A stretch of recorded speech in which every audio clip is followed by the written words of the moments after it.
Everybody, it's Craig with Rustag and Auction. We got some rare treats coming to you guys on this auction. This is one of the first ones we're going to cover here today. This is the Harley Electra Glide.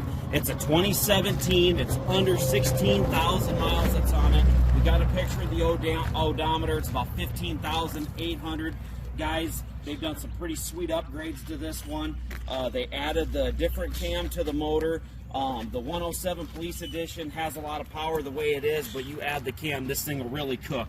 They also put in an aftermarket speaker system, which you heard in the other videos.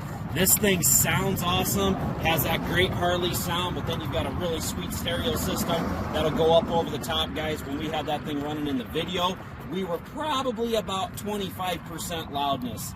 This is the bike, if you're going on a poker run or going to run up to Sturgis, this is the one that's going to catch the eyes, guys. They put all the different stickers and pinstriping and logos on it. This is a badass bike, guys. I don't say that a lot. This is a cool bike.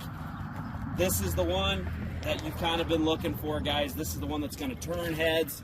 It's got everything a guy could want, especially on the Police Edition. A lot of those are plain Jane. They've really decked this one out, as you can see. Make sure to give me a call if you got any questions on this bike or any of the other stuff on the Bike Kirk auction coming up.